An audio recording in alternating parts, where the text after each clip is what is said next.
I was halfway through lifting my garage door when I heard the first scream, sharp, high, pitched, and so close it sliced through the calm morning like glass shattering.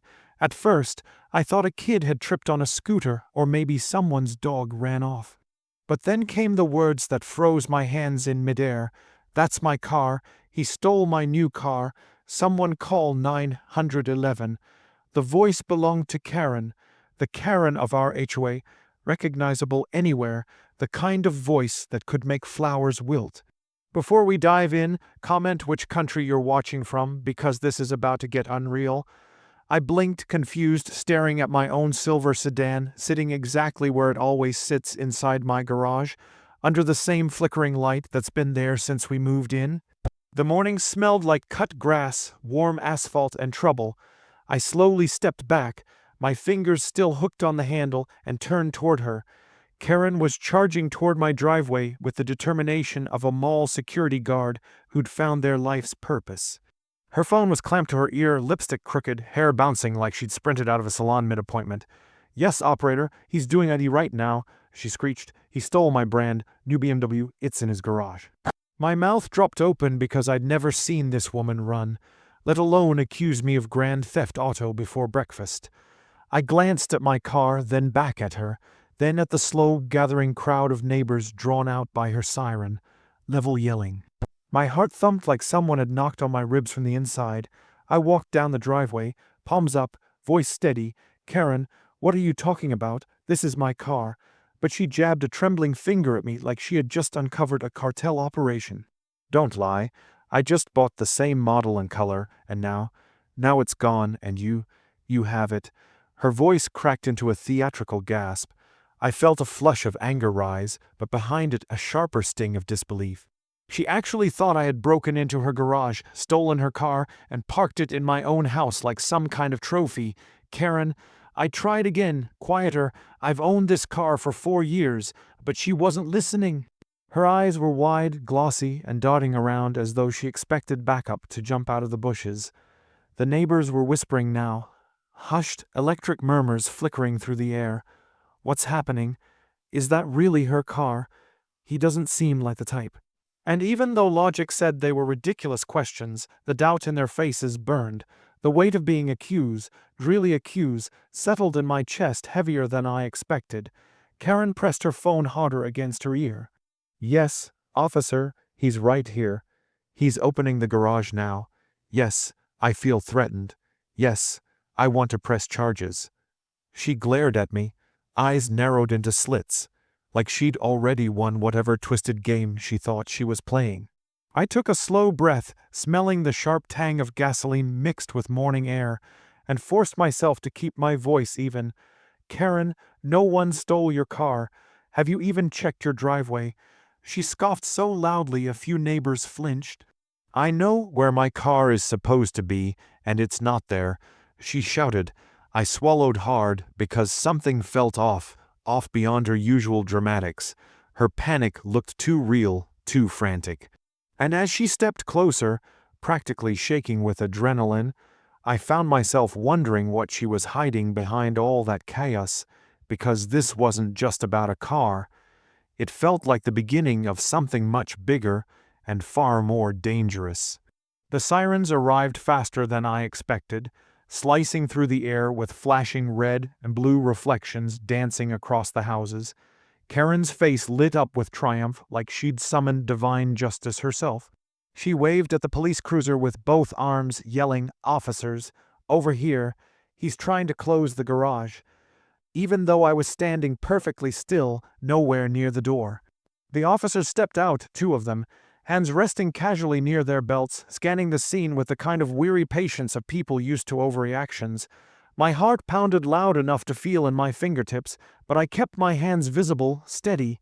One officer nodded to me, calm, measured. The other turned toward Karen, who practically pounced on him like a reporter with breaking news. She launched into her story with dramatic flair, pointing at my car, my face, then my garage in rapid succession. "He stole my brand new BMW. I just bought it last night, and I woke up and it was gone, and he has ID."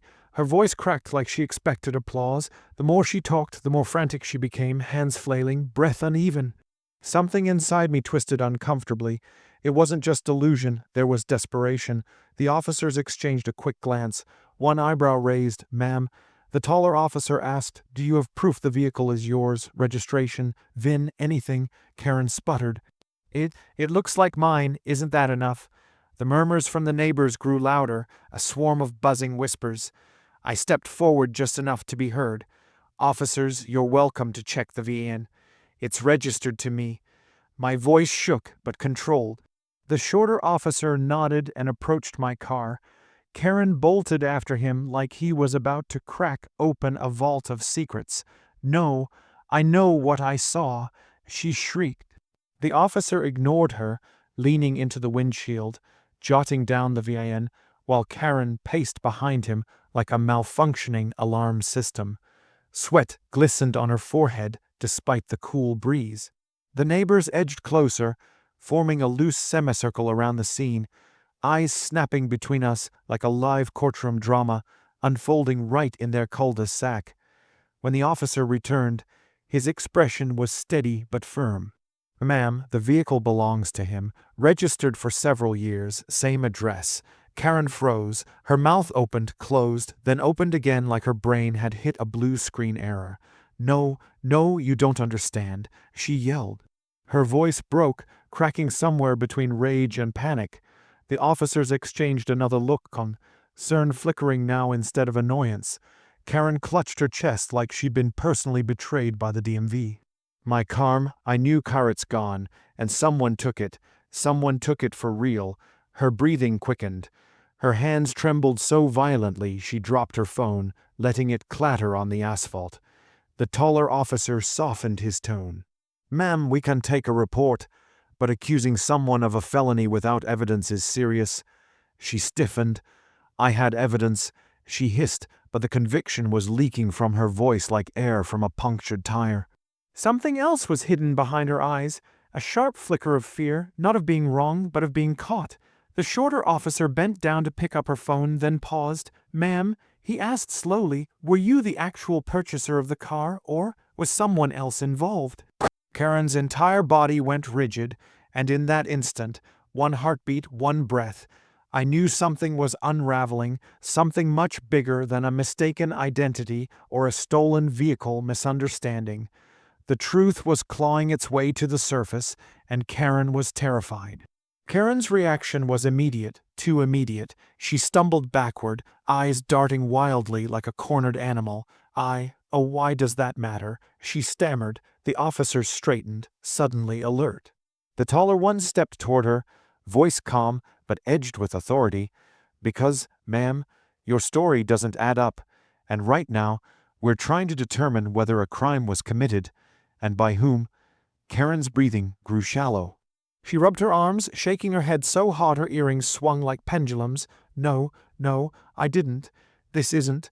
But her words tangled together before they could form anything coherent. The neighbors leaned in, the atmosphere thick with tension. The air buzzing like a storm was about to break. The shorter officer motioned to her. "Ma'am, we need to ask you a few questions privately." Karen flinched at the word privately, as though she knew exactly what they were about to uncover. That's when her son, about 16, hoodie half-sipped, earbuds dangling, came jogging down the street. "Mom," he called, his voice cracked with worry. Did you tell them what happened?" Karen spun around. "Go inside," she snapped, but the boy shook his head stubbornly. "No, they took the car, the dealership called. They said the financing didn't go through. They said we had to return it." His voice echoed through the cul-de-sac like a confession shouted from a rooftop. The crowd gasped. Karen's face drained of color. The officer's expression sharpened with clarity. The boy continued, voice trembling but loud enough for everyone to hear. "You said it would be okay. You said they wouldn't come looking for it yet." Karen grabbed his arm, desperate. "Stop talking," she hissed, but it was too late. The truth hit everyone at once like a cold slap. She never owned the car. She had taken it off the lot without proper payment, essentially driving away with a vehicle she didn't legally possess. And now, when she realized it was gone from her driveway, she panicked. She didn't assume the dealership had repossessed it. No, she assumed someone had stolen her stolen car. The taller officer's tone dropped into that firm, echoing register that leaves no room for argument. "Ma'am, please place your hands where I can see them." Karen's legs buckled. "You don't understand," she pleaded, voice cracking into raw desperation. "I needed that car. I deserved it. Everything's been falling apart." For a fleeting moment, the anger in the neighbors' faces softened into pity. Just a moment, the officer gently but firmly guided her toward the cruiser. "Ma'am, you're being detained for filing a false police report and suspicion of vehicle fraud." Karen didn't fight. She didn't scream. She just stared at the ground, eyes empty, like all the fire that fueled her chaos had burned out. As they led her away, the shorter officer turned to me. "We appreciate your patience." My pulse finally began to steady. Neighbors approached, offering awkward apologies, sheepish glances. One even handed me a cup of coffee as a peace offering, still warm, steam curling upward into the fading tension of the afternoon. I looked at the spot where Karen had stood minutes earlier, screaming, pointing, accusing, and felt a strange mix of relief and exhaustion. Later, the officers confirmed the dealership had indeed repossessed the missing BMW early that morning and had tried calling her several times. But she hadn't answered. She had marched straight to my driveway instead, convinced her paranoia was reality. Justice came not with shouting, but with truth, quiet, undeniable, and final. If there's one thing I learned from all this, it's that real authority is earned, not screamed into existence. And trust disappears the moment someone abuses it. If you enjoyed this story, don't forget to like, comment, and share, because you never know which normal morning might turn into a full-blown drama next.